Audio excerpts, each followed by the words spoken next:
Hello, welcome to the Physionic Dedicated Podcast. My name is Nicholas Verhoeven. I am a PhD student in molecular medicine, and I am here today to briefly talk about something really incredible that happened just a few weeks ago, or at least it was reported on just a few weeks ago, and that is the cure for the viral infection HIV.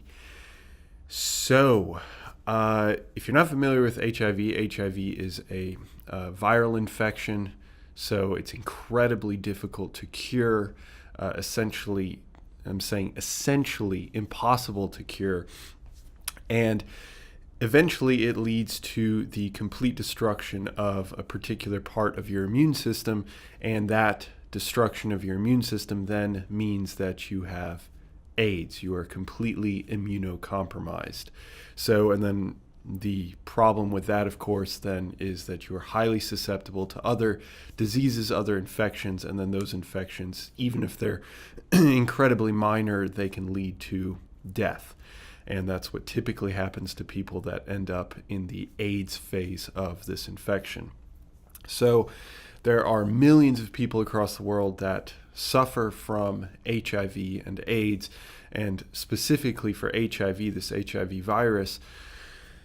And recently, a person was cured of the disease, of the infection. So how exactly did that happen? This person has been sort of renamed as the London patient because this occurred in London. And this is the second person in the history, as far as I'm aware, in the history of medicine that has been cured of HIV. So it is possible, but it's incredibly slim chances of happening. And the first patient was in Germany, known as the German patient. We actually do know the identity of that person. That's a man, I think, that came from California to Germany to have this procedure done. It was a bone marrow transplant, as far as I understand it, that led to this cure. And I believe both of these patients had cancer, bone marrow cancer, obviously, or bone cancer, and that's what led to this transplant. But they also had HIV. So combination of both incredibly deadly diseases.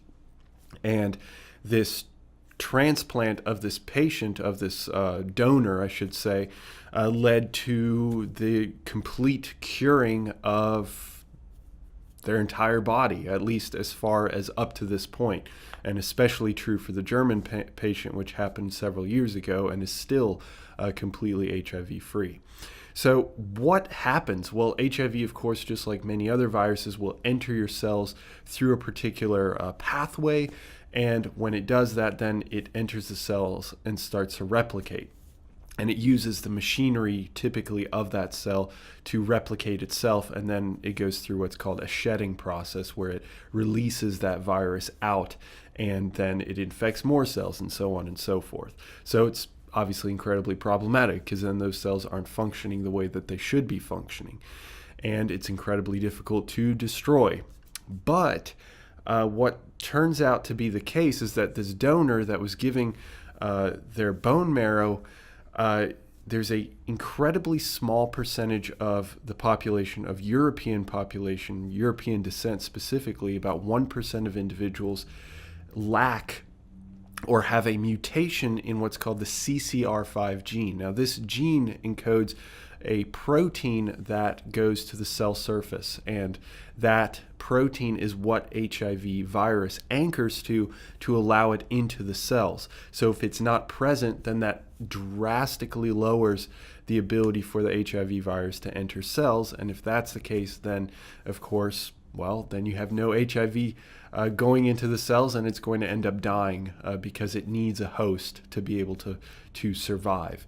And this donor had a mutation in this gene, and when they transplanted the bone marrow from the donor to the patient with HIV and cancer in this situation, not only did it get rid of the cancer, or at least drastically diminish the prevalence of cancer, but it completely eradicated the HIV, because the HIV may have been shedding for a while, but eventually gets to a point where it can't enter any more cells, and all the cells that are infected die off, and then the HIV virus can't enter any more cells because those cells are being created in the bone marrow.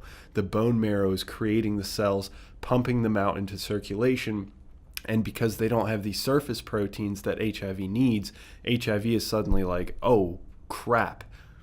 Not that it's sitting there thinking about it, but you can imagine the situation. Oh crap, I can't get into any of these cells anymore. What's going on? What devilry is this?